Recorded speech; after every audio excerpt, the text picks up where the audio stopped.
Note: the following video depicts a specific configuration of the notebook.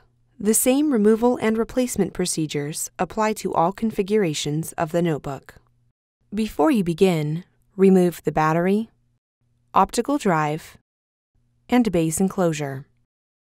Removal.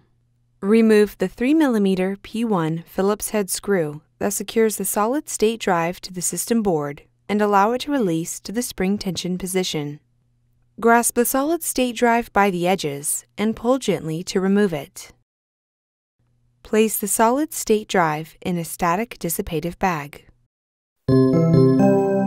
Replacement.